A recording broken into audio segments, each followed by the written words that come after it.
My chest tightened as he shouted, "You're 3 months late on HOA fees. Pay today or face court."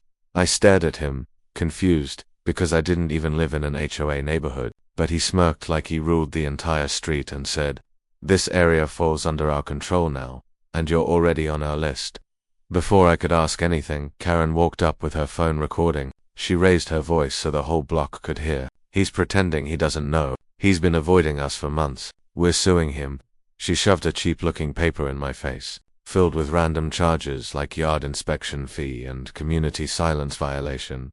I quietly laughed once, and that single breath made her explode. "You think this is a joke? I'll make sure the judge teaches you a lesson." I kept calm even when she pushed the paper harder, because I noticed something strange. A forged signature at the bottom, my name, my handwriting style, but I had never signed anything. That's when I realized this was far beyond a simple scam.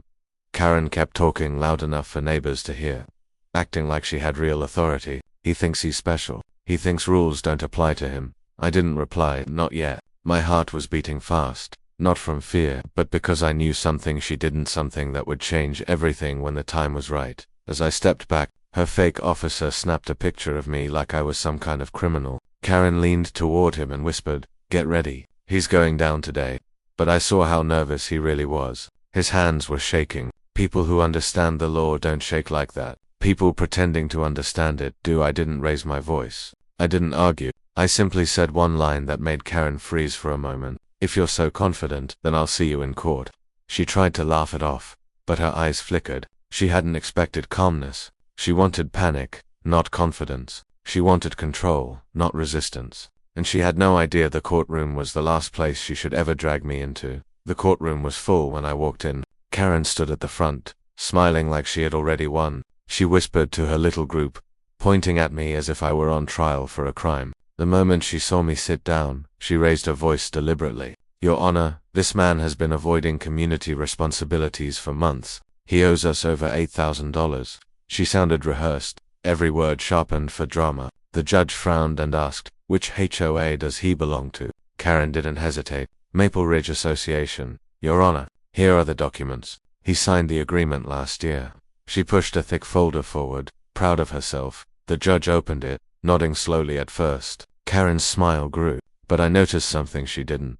The judge paused just a little too long on one page. Karen mistook that pause for approval. "See, it's all valid. He cannot deny it anymore." She glanced at me and smirked.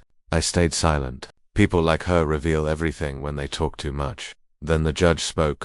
"I have one question. Who notarized these papers?" Karen's smile cracked. She blinked twice. "The community office handled that."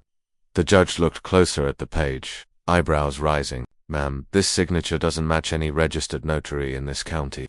Karen tried to defend herself. "It must be a small mistake." But the judge raised a hand sharply. "A mistake is a wrong date. This appears to be forgery." A soft murmur spread across the courtroom. Karen's face strained of color, but she pushed forward. "Your Honor, he's lying. He alters things. He probably changed the papers himself." She pointed at me again, her voice growing desperate. That's when I stood up. "Your Honor, if I may." The judge nodded, and I placed a single envelope on the desk. Karen stiffened the moment she saw it. She recognized it. She had delivered it to my house herself, unaware of what I had placed inside.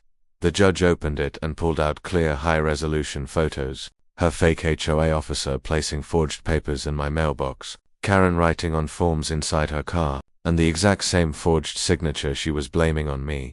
The room fell silent. Her officer covered his face. Karen stepped back, voice cracking. "This is out of context. He's manipulating everything." But her words had no power left. The judge studied her, and I could tell he already understood the truth. For the first time, I saw something real in Karen's eyes. Fear, because she finally realized she wasn't putting me on trial. She had put herself there. The judge leaned back, took a slow breath, and said, "Miss Karen, these photos show clear evidence of tampering, trespassing, and possible document forgery." Karen opened her mouth but nothing came out. She looked around for help, but even her pretend officer slid his chair away, avoiding her. The judge turned to me. "Do you have anything else to add?" I nodded, and handed him another sheet. "Your Honor, this is the land registry print. My property has never been part of any HOA." He read the highlighted lines. "The area Karen claims as Maple Ridge HOA was dissolved 5 years ago. It no longer exists. Gasps filled the courtroom. Karen stumbled back like she had been shoved. The judge stared at her in disbelief. Are you telling me you've been collecting money for an HOA that doesn't legally exist? Karen shook her head quickly, sweating. We were trying to restart it. The community needs order. I was only trying to help. The judge dropped her forged papers on the desk with a sharp slap. This is not helping. This is fraud. Karen's legs wobbled. But instead of taking responsibility, she tried something even more reckless. Your Honor, he's dangerous. He knows people who can erase records. He told me himself. I stared at her, stunned by the lie. The judge glared at her. Ms. Karen, accusing the court will not help you. This was the moment I had waited for. The moment she never saw coming. I pulled out a small badge, placed it on the table, and said, Your Honor, for full transparency, I work with the County Fraud Investigation Unit. I didn't mention it earlier because I needed to see how far she would take this scheme. Karen's knees buckled. She grabbed the table to stay upright, her mouth open in shock. Whispers filled the courtroom. The judge looked at me, then at her, then at the photos. Everything finally made sense. Karen whispered, almost broken. You tricked me. I looked directly at her. No, you tricked yourself. Her fake officer suddenly stood up and yelled, I'm not taking the blame. She made me do everything.